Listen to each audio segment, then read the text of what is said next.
Hello everyone, আমি Dipankar. Recently দুই চাক্কার cycle নামে আমি একটা প্রজেক্টের পোস্টার ডিজাইন করেছি। তো চলেন আপনাদেরকে আজকে ডিটেলসে দেখাই যে ওই পোস্টারটাতে আমি কি কি কাজ করেছিলাম। তো চলেন কম্পিউটার স্ক্রিনে চলে যাই। তো প্রথমে আমি আমাদের স্ক্রিনে চলে যাই, কম্পিউটারের স্ক্রিনে। তারপরে আপনাদের দেখেন বিফোর ইমেজটা আমি আপনাদের দেখাই। এই যে ছিল বিফোর ইমেজ, এই ছবিটা ছিল মেইন ছবি। আমি মেইন ছবিটা থেকে এই যে ডিজাইনটা এইটা করেছিলাম। হ্যাঁ, আপনারা বিফোর আফটার দেখতে পাচ্ছেন। তো তারপরে আমি শুরু করি লেয়ার বাই লেয়ার। প্রথমে হচ্ছে এই যে একটা কালার নিলাম, তারপরে একটা ব্যাকগ্রাউন্ড নিলাম। আমি প্রথমে যেহেতু ছবিটাতে সাইকেল ছিল এবং দাঁড়ানো ছিল, সাইকেলটা কোনো মুভমেন্টে ছিল না, যার কারণে প্রথমে আমি একটা রোড টাইপের কিছু একটা নেওয়ার ট্রাই করতেছিলাম। তো দেখতেছিলাম আসলে কোন রোডটা সব থেকে ভালো ম্যাচিং করে। অনেকগুলো ব্যাকগ্রাউন্ড নিয়ে তারপরে দেখে দেখে একটা একটা করে মেশানোর চেষ্টা করেছিলাম। পরে দেখেন এই যে এই রোডটা আমি রাখবো, তারপরে হচ্ছে স্কাইটা অন্য একটা ব্যাকগ্রাউন্ডের স্কাই এনে আমি এখানে অ্যাড করলাম।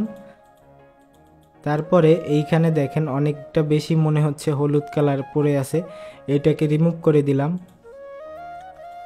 রিমুভ করে দেওয়ার পরে এইখানে এইটা যেহেতু একটা এই যে মিউজিকটা এটার শুটিং ছিল মালয়েশিয়াতে, তো মালয়েশিয়ার একটা একটা এলিমেন্ট নিলাম, এই যে টাওয়ারটা, এই যে ক্লক টাওয়ার। তারপরে আমি এই যে দেখেন মেইন ছবি যেহেতু আমরা কাট করেছি, তো এখন এটা তো ফেক ফেক বোঝা যাচ্ছে, যার কারণে এটার পায়ের নিচে শ্যাডো দিলাম এবং এই যে সাইকেল, এই পা, সব জায়গায় শ্যাডো দিলাম। এখন আগের থেকে একটা রিয়েলিস্টিক ফিল আছে, ঠিক আছে। তো তারপরে আমি ব্যাকগ্রাউন্ডের যে রোডটা ছিল সেটা আরেকটু ডিপ করে দিলাম যাতে অরিজিনাল মনে হয়। তারপরে এই সাইডটা খুব বেশি খালি লাগতেছিল, ম্যাচিং হইতেছিল না, পরে এই সাইডে একটু কিছু বিল্ডিং এনে দিলাম। তারপরে পিছনে একটু লাইট কালার ইউজ করলাম, একটা সানলাইট ইউজ করলাম। তারপরে টোটাল যে ব্যাকগ্রাউন্ড ছিল ওইটাকে মার্জ করে ক্লায়েন্ট ডিমান্ড অনুযায়ী আমি একটু ব্লার করে দিছিলাম। তারপরে দেখেন এই যে ছিল মেইন ছবিটায় আমি কি কি কাজ করেছি একটু লেয়ার বাই লেয়ার দেখেন। এই যে আস্তে আস্তে হেয়ারটা ঠিক করলাম, তারপর একটু কালার টোনটা ঠিক করলাম, তারপরে এই যে রিটাচিং করলাম ফেসটা।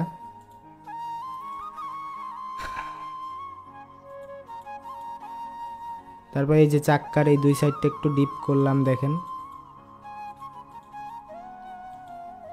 তারপরে হাই পাস।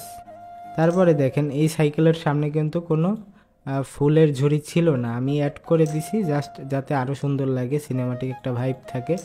তারপরে এই যে ফিতা দিয়ে আটকে দিলাম ঝুড়িটাকে, যেন সাইকেলের সাথে বাঁধা বা এরকম কিছু বোঝানোর জন্য। তারপরে ডটস বার্ন করলাম টোটাল ছবিটাকে। তারপরে এই যে ফুলের কালারটা একটু পিঙ্ক কালার করে দিলাম এই ফুলগুলোর সাথে মিশিয়ে।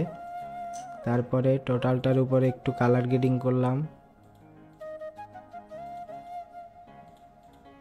তারপরে এই যে উড়ন্ত কবুতর অ্যাড করলাম কয়েকটা, তারপর কিছু ফ্লাওয়ার,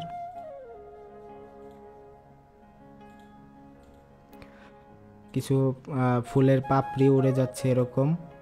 তারপরে ফাইনাল আরেকটা কালার দিলাম। তারপরে এই যে নায়িকার হাতের ভিতর একটা ফুল দিলাম। তারপর এই জায়গাতে যেহেতু আমাদের ডিটেলসগুলো থাকবে এখানটা একটু ডিপ করে দিলাম। ডিপ করে দেওয়ার পরে আমি সব লেয়ার মার্জ করে একটা ফাইনাল টাচ আপ দিলাম। তারপর হচ্ছে আমাদের যে টাইটেলগুলো ছিল, ডিটেলস অ্যান্ড টাইটেল, ওইগুলো বসাই দিলাম। তো এরকম আরও নতুন নতুন টিউটোরিয়াল পেতে আমার পেজটিকে এবং আমার এই যে আইডি এইটাকে ফলো করে রাখুন। টাটা।